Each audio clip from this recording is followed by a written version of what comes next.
सांख्य दर्शन का यह पहला वीडियो यूपीएससी, बीपीएससी, यूपीपीसीएस सभी स्टेट पीसीएस के लिए वैकल्पिक विषय दर्शन शास्त्र के लिए प्रश्न उत्तर फॉर्मेट पर आधारित यह सीरीज आप लोगों के लिए बहुत ही उपयोगी होगा। चलिए स्टार्ट करते हैं। सांख्य दर्शन का अनेकात्मवाद का व्याख्या करें। सांख्य दर्शन का अनेकात्मवाद की व्याख्या करें। चलिए स्टार्ट करते हैं। सांख्य दर्शन एक अनीश्वरवादी तथा द्वैतवादी दर्शन है। सांख्य दर्शन कैसा दर्शन है? अनीश्वरवादी, ईश्वर को नहीं मानता। द्वैतवादी, दो वस्तुओं को मानता है। इसमें प्रकृति तथा पुरुष दोनों को स्वतंत्र माना गया है। द्वैतवादी अर्थात प्रकृति को भी माना गया है, पुरुष को भी माना गया, दोनों को स्वतंत्र माना गया। यह वही पुरुष है जिसे अन्य भारतीय दार्शनिकों ने आत्मा कहा है। सांख्य दर्शन में आत्मा के लिए पुरुष शब्द का प्रयोग किया गया है। तो यह है भूमिका। सांख्य दर्शन एक अनीश्वरवादी है, द्वैतवादी दर्शन है, प्रकृति और पुरुष को मानता है, दोनों को स्वतंत्र मानता है। पुरुष को, यह वही पुरुष है जिसे अन्य भारतीय दार्शनिकों ने आत्मा कहा है। ठीक है, यह है आपका इंट्रोडक्शन हो गया। आगे चलिए। सांख्य दर्शन में पुरुष के निम्न विशेषताएं हैं। पुरुष शुद्ध चैतन्य स्वरूप है, पुरुष विषयी और ज्ञाता है, पुरुष त्रिगुणातीत है, पुरुष दिक् काल से परे क्योंकि वह नित्य है, पुरुष कार्य कारण श्रृंखला से परे है, पुरुष एक नहीं अनेक है, संपूर्ण जगत पुरुष से परिपूर्ण है। पुरुष की अनेकता को ही अनेकात्मवाद कहा गया है। अनेकात्मवाद मतलब पुरुषों की अनेकता, पुरुष एक नहीं अनेक हैं, अर्थात आत्मा एक नहीं अनेक है। आत्मा के लिए सांख्य दर्शन में पुरुष शब्द का प्रयोग किया गया है। पुरुष अनेक हैं, इसलिए अनेकात्मवाद। इसके लिए सांख्य दर्शन में निम्न तर्क दिया गया है। पुरुष अनेक है तो इसके लिए तर्क देता है सांख्य। पुरुष में देख लीजिए, पुरुष में जन्म, मृत्यु और इंद्रियों में विविधता स्पष्ट रूप से प्रतीत होती है। जन्म की विविधता, मृत्यु की विविधता, इंद्रियों की विविधता दिखाई पड़ती है, इसलिए पुरुष क्या है? अनेक है। विभिन्न पुरुषों की प्रवृत्तियों में भी विभिन्नता दृष्टिगत होती है। प्रवृत्ति भी भिन्न भिन्न दिखाई पड़ता है। तीसरा पॉइंट, प्रत्येक व्यक्ति में सत्व, रज और तम गुण के अनुपात में भेद स्पष्ट दिखाई पड़ता है। गुणों में भी विभिन्नता दिखाई पड़ती है। संसार की समस्त जीवों की कोटियां भिन्न भिन्न प्रकार की हैं। संसार में समस्त जीव है और विभिन्न प्रकार के जीव की कोटियां हैं। तो इस प्रकार से पुरुष एक नहीं अनेक हैं। अब प्रश्न को देखिए फिर से। सांख्य दर्शन का अनेकात्मवाद का व्याख्या करना है। तो सांख्य दर्शन अनीश्वरवादी है, द्वैतवादी है, प्रकृति को मानता है, पुरुष को मानता है। यह वही पुरुष है जिसे अन्य दार्शनिकों ने आत्मा कहा है। आत्मा के गुण के बारे में बता दिया गया, पुरुष के गुण के बारे में बता दिया गया। पुरुष चैतन्य स्वरूप है, विषयी है, ज्ञाता है, त्रिगुणातीत है, दिक् काल से परे है, कार्य कारण श्रृंखला से परे है, एक नहीं अनेक है। इसी अनेकता, पुरुष की अनेकता को अनेकात्मवाद कहा गया है। अनेकात्मवाद के संदर्भ में निम्नलिखित तर्क दिए गए हैं। वो तर्क क्या है? पुरुष में जन्म, मृत्यु और इंद्रियों में विविधता दिखाई पड़ती है। पुरुष की प्रवृत्तियों में भी विभिन्नता दिखाई पड़ती है। सत्व, रज और तम गुणों में भी विविधता दिखाई पड़ती है, भेद दिखाई पड़ता है। पुरुष संसार की समस्त कोटियाँ, जीव की कोटियाँ अनेक प्रकार से है, विभिन्न प्रकार से है, भेद दिखाई पड़ता है। इस प्रकार से यहाँ पर अनेकात्मवाद के पक्ष में तर्क दिया गया है सांख्य के अनुसार। चलिए अब दूसरा प्रश्न। सांख्य दर्शन के अनुसार बंधन एवं मोक्ष संबंधी भारतीय दर्शन परंपरा में सांख्य एक निरीश्वरवादी दर्शन है। इसमें प्रकृति तथा पुरुष दोनों को स्वतंत्र सत्ता माना गया है। प्रकृति और पुरुष को दोनों स्वतंत्र माना गया है। सांख्य दर्शन में जगत का उपादान कारण प्रकृति को माना गया है। उपादान कारण, जगत का उपादान कारण प्रकृति को माना गया है सांख्य दर्शन में, और यह प्रकृति स्वयं अकारण है। जगत का उपादान कारण प्रकृति को माना गया है। प्रकृति से ही जगत की उत्पत्ति हुई है और प्रकृति स्वयं अकारण है। इस प्रकृति से उत्पन्न 3 गुण हैं, सत, रज और तम, के उतार चढ़ाव से सुख दुख उत्पन्न होता है। ये दुख 3 प्रकार के होते हैं, आध्यात्मिक, आधि भौतिक और आधि दैविक। यही बंधन है। आध्यात्मिक, आधि भौतिक और आधि दैविक, यही क्या है? बंधन है। इस बंधन के निवृत्ति को मोक्ष या अपवर्ग संज्ञा दी गई है। बंधन की निवृत्ति को क्या कहा गया है? मोक्ष कहा गया है। सांख्य के अनुसार वास्तव में पुरुष का ना तो बंधन और ना ही मोक्ष होता है। सांख्य के अनुसार वास्तव में पुरुष का ना तो बंधन और ना ही मोक्ष होता है। पुरुष स्वभावतः ज्ञाता मात्र है, जो बुद्धि, मन, शरीर और इंद्रियां आदि से भिन्न है।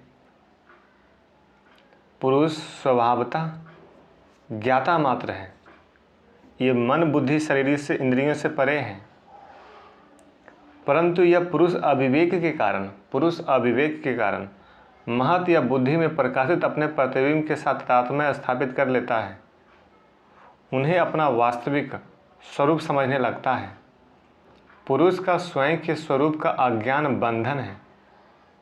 पुरुष का स्वयं के स्वरूप का अज्ञान क्या है? बंधन है। और स्वयं के स्वरूप का ज्ञान मोक्ष है। सांख्य मतानुसार वास्तव में पुरुष न तो बंधन में पड़ता है और न ही मुक्त होता है। प्रकृति ही वास्तव में बंधती है और मुक्त होती है। विवेक ज्ञान से पुरुष यह जान लेता है कि मैं अचेतन विषय जड़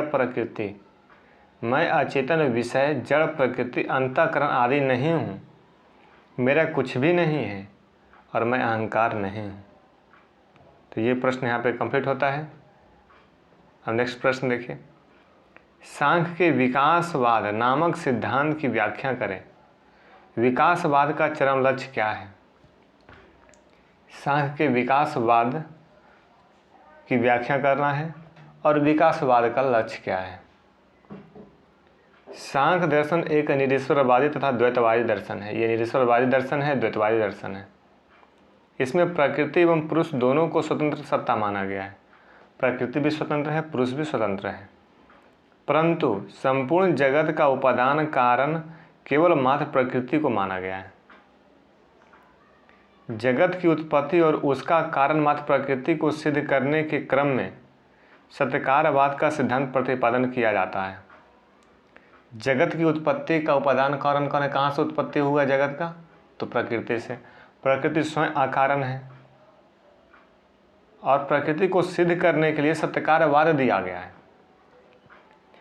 इसी को कारणता सिद्धांत भी कहा गया है। सत्यकारवाद को कारणता सिद्धांत कहा गया है। सत्यकारवाद अर्थात कार्य का कोई ना कोई कारण होता है, इसलिए इस जगत का कारण क्या है? प्रकृति है। इसी को सत्यकारवाद, कारणता सिद्धांत भी कहा गया है। तथा जगत में नित्य परिवर्तन, विकास तथा इंद्रियों की प्रगति का भी कारण मात्र प्रकृति है। ये जो नित्य परिवर्तन हो रहा है जगत में जो विकास हो रहा है, गुणों का जो उतार चढ़ाव हो रहा है, इंद्रियों की जो प्रगति हो रही है, इन समस्त विषयों का कारण मात्र क्या है? प्रकृति है। जगत का कारण क्या है? प्रकृति है। कारणता सिद्धांत क्या है? सत्यकारवाद। सत्यकारवाद क्या है? तो किसी कार्य का कोई ना कोई कारण होता है, इसलिए जगत का कारण प्रकृति है। चलिए आगे देखिए। सांख्य अनुसार प्रकृति अचित है परंतु सक्रिय है। सांख्य के अनुसार प्रकृति अचित है, इस प्रकृति में चेतना नहीं होती है, लेकिन ये सक्रिय है। प्रकृति को अपने विस्तार के लिए भोक्ता की आवश्यकता होती है। प्रकृति विस्तार करना चाहती है, इसलिए इसको भोक्ता की आवश्यकता होती है। वह भोक्ता पुरुष है तथा चेतन है। पुरुष चेतन है, प्रकृति अचेतन है।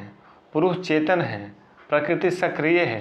प्रकृति विस्तार चाहती है, विस्तार के लिए भोक्ता चाहिए, वह भोक्ता पुरुष है। प्रकृति पुरुष के समन्वय से जगत का विकास होता रहता है। प्रकृति और पुरुष का समन्वय से जगत का विकास होता रहता है। पुरुष हमेशा मुक्त रहना चाहता है, इसी क्रम में महत का विकास होता है। पुरुष मुक्त रहना चाहता है, मुक्त, और इसी क्रम में महत अर्थात बुद्धि का विकास होता है।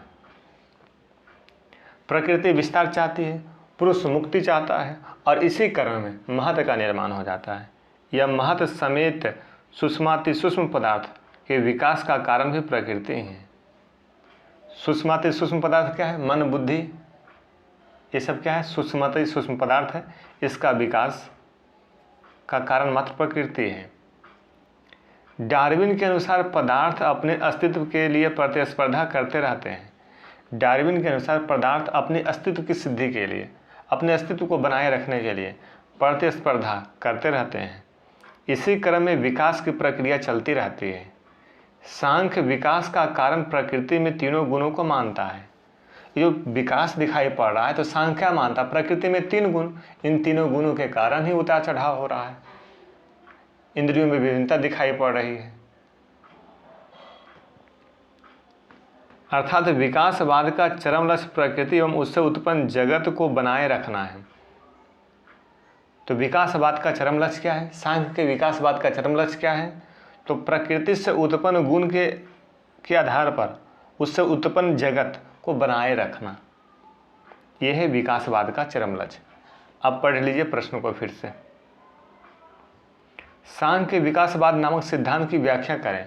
विकासवाद का चरम लक्ष्य क्या है? तो जगत को बनाए रखना। और विकासवाद का सिद्धांत किस प्रकार से आया? सत्कारवाद, कार्यकारणता सिद्धांत, फिर डार्विन का एक तर्क दिया गया है। तो इस प्रकार से ये पूरा कंप्लीट होता है। दूसरा प्रश्न, परिणामवाद और विवर्तवाद के बीच अंतर बतलाइए। सांख्य एक निरीश्वरवादी दर्शन, याद रखिएगा, ईश्वर को नहीं मानता है। कौन नहीं मानता? सांख्य। यह जगत की उत्पत्ति का मूल कारण प्रकृति को मानता है। जगत ये जो दिखाई पड़ा, इसका मूल कारण क्या है? प्रकृति। इसी क्रम में सत्यकारवाद का सिद्धांत प्रस्तुत करता है। सत्यकारवाद को 2 रूपों में दिखाया गया है, परिणामवाद और विवर्तवाद। सत्यकारवाद को 2 रूपों में दिखाया गया है, परिणामवाद और विवर्तवाद। परिणामवाद क्या है? जगत में जो भी वस्तु दिखाई पड़ रहा है वह प्रकृति का ही वास्तविक दृश्य, प्रकृति ही तो दिखाई पड़ रहा है। ये जो जगत है, जगत कुछ और नहीं है, प्रकृति का उपादान कारण जगत प्रकृति का ही दृश्य रूप है। यह वास्तविक रूपांतरण ही सत्यकारवाद का परिणामवाद है। ये जो वास्तविक जो दिखाई पड़ रहा है, वास्तविक रूपांतरण जो दिखाई पड़ रहा है प्रकृति का, इसी को परिणामवाद कहा गया है। सांख्य, योग, रामानुज परिणामवाद को मानते हैं। परिणामवाद को मानते हैं मतलब ये जो जगत दिखाई पड़ रहा है ये प्रकृति से उत्पन्न गुणों से निर्मित हुआ, अर्थात इस जगत का निर्माण का कारण क्या है? प्रकृति। यही परिणामवाद है। जबकि जो भी विषय का अनुमान जबकि संसार में जो भी विषय का अनुभव या आभास होता है वह सत्यकारवाद का विवर्तवाद है, जिसका हम लोग अनुभव कर सकते हैं। विषय का अनुभव, सुख दुख, इस प्रकार से तो संसार में जो भी विषय का अनुभव किया जाता है उसको आंखों से देखा, इंद्रियों से देखा नहीं जा सकता, अनुभव किया जाता है। तो इसे क्या कहेंगे? विवर्तवाद। तो परिणामवाद वास्तविक, प्रकृति का वास्तविक रूपांतरण परिणामवाद और प्रकृति का आभासी रूपांतरण विवर्तवाद। उपरोक्त विवरण से यह स्पष्ट होता है कि जगत में 2 प्रकार के वस्तु का अनुभव किया जा सकता है। ऊपर में जो दिए गए विवरण है इससे क्या स्पष्ट होता है कि जगत में 2 प्रकार के वस्तु का अनुभव किया जा सकता है, या तो वो वास्तविक दृश्य हो या आभास मात्र हो। इस प्रकार से ये पूरा कंप्लीट होता है। फिर से प्रश्न पढ़ लीजिए। परिणामवाद और विवर्तवाद के बीच अंतर बतलाइए। इंट्रोडक्शन दे दिया गया है। सत्यकारवाद के अनुसार परिणामवाद, विवर्तवाद, परिणामवाद के बारे में बता दिया गया और विवर्तवाद के बारे में बता दिया गया है। इस प्रकार से यह प्रश्न पूरा कंप्लीट होता है। सांख्य के कारण सिद्धांत अर्थात सत्यकारवाद की व्याख्या एवं समीक्षा करें। याद रखिएगा, इसकी व्याख्या भी करना है और समीक्षा भी करना है। सांख्य एक निरीश्वरवादी दर्शन है। इसमें प्रकृति और पुरुष दोनों ही स्वतंत्र हैं। प्रकृति और पुरुष दोनों ही स्वतंत्र हैं, स्वतंत्र सत्ता बताया गया है। प्रकृति को सक्रिय व पुरुष को निष्क्रिय बताया गया है। प्रकृति क्या है? सक्रिय। पुरुष क्या है? निष्क्रिय। प्रकृति क्या? अचेतन। पुरुष क्या है? चेतन है। तथा जगत की उत्पत्ति का मूल कारण प्रकृति है। जगत का उत्पत्ति का मूल कारण क्या? प्रकृति है। इसे सिद्ध करने के लिए सत्कारवाद अर्थात कार्य कारण सिद्धांत दिया गया है। कार्य कारण सिद्धांत अर्थात किसी भी कार्य के लिए कारण का होना आवश्यक है। कार्य कारण सिद्धांत का मतलब किसी भी कार्य के लिए कारण का होना आवश्यक है, क्योंकि कारण में ही कार्य निहित होता है। कार्य रूप में वस्तु दृश्य हो जाती है, वहीं कारण में वस्तु अदृश्य रहती है।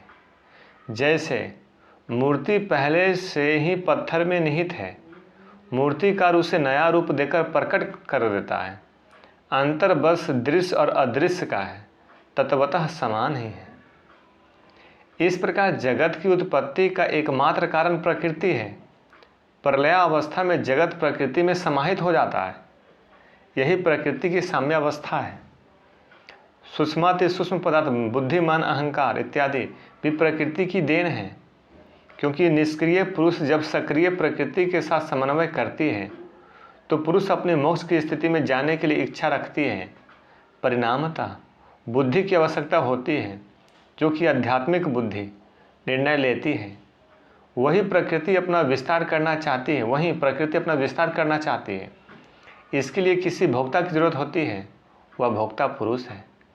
अतः उपरोक्त विवरण में प्रकृति पुरुष का समन्वय के कारण से जगत की उत्पत्ति हुई है, अर्थात कार्य हुआ है। इस प्रकार से यह प्रश्न पूरा कंप्लीट होता है। फिर से एक बार प्रश्न को पढ़िए। सांख्य के कार्य कारण सिद्धांत की व्याख्या करें और समीक्षा करें। तो सांख्य एक निरीश्वरवादी दर्शन है, इसमें प्रकृति पुरुष स्वतंत्र सत्ता माना गया है, पुरुष को निष्क्रिय माना गया है, प्रकृति को सक्रिय माना गया है। इसके लिए सत्कारवाद दिया गया। सत्कारवाद मतलब कोई कार्य है तो कारण हो, कोई भी किसी भी कार्य के लिए कारण होता है। फिर इस प्रकार से इस प्रश्न में एक कमी रह गया है, समीक्षा नहीं हो पाया था, केवल व्याख्या हो पाया, समीक्षा नहीं हो पाया। ठीक है, तो समीक्षा में एक आप तर्क, समीक्षा मतलब थोड़ा आलोचनात्मक बिंदु लिखना पड़ता है समीक्षा में। तो आप यहाँ पे तर्क दे सकते हैं कि जब सत्कारवाद को माना जा रहा है, प्रकृति को सक्रिय माना जा रहा है लेकिन अचेतन माना जा रहा है, तो प्रकृति सक्रिय परंतु अचेतन कैसे? जब अचेतन है तो सक्रिय कैसे? एक प्रश्न यहाँ पे बन जाएगा। दूसरा बात, पुरुष के पास चेतना है, पुरुष चेतन है परंतु निष्क्रिय है, ये दो विरोधाभासी शब्द हैं। पुरुष के पास जब चेतना रहेगी तो निष्क्रिय कैसे? भोक्ता पुरुष है, तो जब भोक्ता पुरुष है तो उसे चेतन भी होना चाहिए और सक्रिय भी होना चाहिए। जब चेतन और सक्रिय रहेगा तब तो भोग करेगा। ठीक है, तो ये सारे तर्क दे करके समीक्षा कर सकते थे। आगे चलिए। सांख्य सत्कारवाद की स्थापना किस प्रकार करता है, पूर्ण व्याख्या करें। सत्कार उसी प्रकार का प्रश्न है, चलिए एक बार और पढ़ देते हैं इसको। सांख्य एक निरीश्वरवादी दर्शन है। सांख्य के अनुसार जगत की उत्पत्ति प्रकृति में निहित है, इसे कार्य कारण नियम के रूप में बताया गया है, इसे सत्कारवाद कहा गया है। सत्कारवाद के दो रूप हैं, परिणामवाद, इसके अनुसार कार्य कारण की उत्पत्ति के क्रम में कारण का कार्य में वास्तविक रूपांतरण हो जाता है। विवर्तवाद, इसके अनुसार कार्य कारण में उत्पत्ति के क्रम में कारण का कार्य में वास्तविक रूपांतरण नहीं होता बल्कि आभास मात्र होता है। सत्कारवाद के सिद्ध के लिए सांख्य दर्शन में दिए गए तर्क क्या है? कार्य कारण में पहले से ही विद्यमान रहता है, कार्य व्यक्तावस्था और कारण अव्यक्तावस्था है। कार्य जो है व्यक्त हो चुका है और कारण क्या है? अव्यक्त है। जैसे घड़ा मिट्टी में पहले से ही विद्यमान है, अंतर बस उसके अवस्था परिवर्तन का है। तो जब घड़ा बना है तो वो व्यक्त हो गया है, जब वो मिट्टी था तो अव्यक्त था। तो कार्य जो है व्यक्तावस्था है, कारण का व्यक्तावस्था है, और कारण जो है कार्य का अव्यक्तावस्था है। प्रत्येक कार्य अपने उपादान कारण से संबंध रहता है। जैसे दही प्राप्ति के लिए दूध उपादान कारण है, तेल प्राप्ति के लिए तिलहन उपादान कारण है। हम बालू या अन्य किसी तत्व से दही या तेल प्राप्त नहीं कर सकते। तो इस प्रकार से ये पूर्ण व्याख्या सत्कारवाद की किस प्रकार करता है, इसकी व्याख्या कर दिया गया। चलिए अगला प्रश्न, परिणामवाद और विवर्तवाद के बीच अंतर बतलाइए। सांख्य एक निरीश्वरवादी दर्शन है, इसमें जगत की उत्पत्ति की व्याख्या कार्य कारण सिद्धांत के आधार पर दिया गया है। संपूर्ण जगत प्रकृति की देन है। सत्कारवाद सांख्य दर्शन का कारण कार्य सिद्धांत जिसे दो भागों में दिखाया गया है। परिणामवाद और विवर्तवाद। परिणामवाद वास्तविक रूपांतरण, विवर्तवाद आभासी रूपांतरण।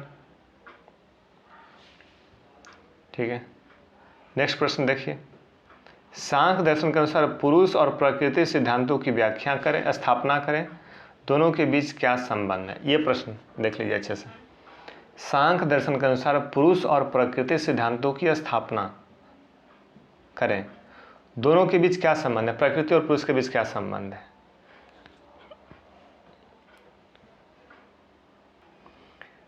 तो भारतीय दर्शन परंपरा में सांख्य दर्शन एक अनिश्वरवादी दर्शन तथा द्वैतवादी दर्शन है। इस दर्शन में प्रकृति और पुरुष दोनों को स्वतंत्र सत्ता माना गया है। ठीक है, प्रकृति और पुरुष को दोनों को स्वतंत्र सत्ता माना गया। अनिश्वरवादी दर्शन है, द्वैतवादी दर्शन है। प्रकृति और पुरुष को मानता है इसलिए द्वैतवादी है, ईश्वर को नहीं मानता इसलिए अनिश्वरवादी है। ये इंट्रोडक्शन तैयार करके लिख दिया गया। आगे देखिए, पुरुष और प्रकृति के बीच संबंध बताना है। प्रकृति जगत का उपादान कारण है तथा स्वयं अकारण सत्ता है। प्रकृति जगत का उपादान कारण, लेकिन स्वयं उसका कोई कारण नहीं है। प्रकृति में तीनों गुण विद्वान होते हैं, सत रज और तम, सतगुण रजगुण और तमगुण। इन तीनों गुणों के उतार चढ़ाव से संपूर्ण जगत का निर्माण हुआ है। प्रकृति अचेतन, अदृश्य एवं अजन्मा है। प्रकृति क्या अचेतन है, प्रकृति अचित है, अदृश्य दिखाई नहीं पड़ता। प्रकृति अजन्मा है अर्थात अकारण है, तथा इसे सक्रिय कहा गया है। अचेतन है और इसे सक्रिय कहा गया है प्रकृति को। वहीं पुरुष चेतन तथा स्वतंत्र सत्ता है। एक बार देखिए, प्रकृति के बारे में लिख दिया गया है, अब दूसरे बार पैराग्राफ चेंज करके पुरुष के बारे में लिखा जा रहा है। वहीं पुरुष चेतन तथा स्वतंत्र सत्ता, चेतन है, स्वतंत्र है। पुरुष ज्ञाता, कर्ता एवं भोक्ता है, जानने वाला, करने वाला और भोगने वाला पुरुष है। यह पुरुष कार्य कारण श्रृंखला से परे है। इसमें पुरुष में कार्य कारण श्रृंखला से कोई संबंध नहीं, इससे परे है। कार्य है तो कारण है, ये सत्यकारवाद पुरुष पर लागू नहीं होता। पुरुष को त्रिगुणातीत भी कहा गया। ये तीनों गुणों से रहित है, ऊपर है, त्रिगुणातीत है, गुणातीत है, गुण निर्लेप है, तथा इसे अपरिवर्तनशील व अनेक बताया गया है। पुरुष बदलता नहीं है, अपरिवर्तित रहता है। पुरुष अपरिवर्तनशील है। पुरुष एक नहीं अनेक है, तथा इसे निष्क्रिय कहा गया है, लेकिन इसे निष्क्रिय कहा गया है। अचेतन है, निष्क्रिय है, अचेतन है, निष्क्रिय है, गुणातीत है, कारण श्रृंखला से परे है, ज्ञाता करता एवं भोगता है। ये पूरा पुरुष के बारे में एक पैराग्राफ लिख करके, एक बार इंट्रोडक्शन दिया गया, प्रकृति के बारे में लिख दिया गया, फिर पैराग्राफ चेंज करके पुरुष के बारे में लिख दिया गया। पूछा था क्वेश्चन, संबंध बताइए। देखिए, सिद्धांतों की स्थापना दोनों के बीच संबंध क्या है। अब जो तीसरा पैराग्राफ चलेगा वो संबंध पे चलेगा। प्रकृति को अपना स्वयं के विस्तार के लिए किसी भोक्ता की आवश्यकता होती है, वह भोक्ता पुरुष है। दोनों मिलकर इस जगत का निर्माण करते हैं। प्रकृति और पुरुष दोनों मिलकर इस जगत का निर्माण करते हैं। फिर भी जगत का उपादान कारण प्रकृति को माना गया है। दोनों मिलकर जगत का निर्माण करते हैं, लेकिन उपादान कारण किसको माना गया, प्रकृति को माना गया है। और प्रकृति स्वयं के विस्तार के लिए प्रकृति को भोक्ता चाहिए, और भोक्ता क्या कौन है, पुरुष है। आगे देखें,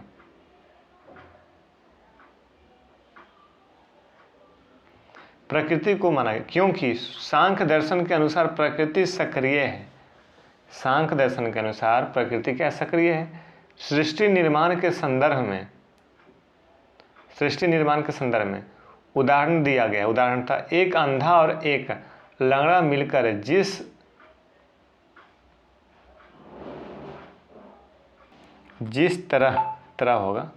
जिस तरह वन को पार कर सकते हैं, उसी प्रकार सक्रिय प्रकृति और निष्क्रिय पुरुष तथा चेतन पुरुष और अचेतन प्रकृति साथ मिलकर सृष्टि का निर्माण करते हैं। यहाँ एक अंधा और एक लंगड़ा का उदाहरण दिया गया है। अंधा और लंगड़ा है, तो दोनों मिलकर के जिस तरह से वन को पार कर सकते हैं। आग में लगी जंगल में लगी आग को, अग्नियुक्त जंगल को पार कर सकते हैं एक लंगड़ा और एक अंधा मिल करके। ठीक है, उसी तरीके से सक्रिय प्रकृति और निष्क्रिय पुरुष दोनों मिल करके सृष्टि का निर्माण करते हैं। ये उदाहरण क्यों दिया गया है? क्योंकि अंधा बताया गया है। किसे बताया गया है? प्रकृति को। और लंगड़ा बताया गया है। किसे? पुरुष को। क्योंकि सक्रिय माना गया है प्रकृति को, लेकिन अचेतन माना गया है, अर्थात अंधा है। निष्क्रिय माना गया है पुरुष को, लेकिन चेतन माना गया है, अर्थात इसे लंगड़ा माना गया है। तो अंधा लंगड़ा मिलकर के जिस तरीके से वन को पार कर सकते हैं, आग लगी वन को पार कर सकते हैं, उसी प्रकार से प्रकृति, सक्रिय प्रकृति और निष्क्रिय पुरुष मिलकर के सृष्टि का निर्माण कर सकते हैं, करते हैं। अब प्रश्न को पढ़िए। सांख्य दर्शन के अनुसार पुरुष और प्रकृति सिद्धांतों की स्थापना करें, दोनों के बीच क्या संबंध है? उदाहरण के साथ बता दिया गया है।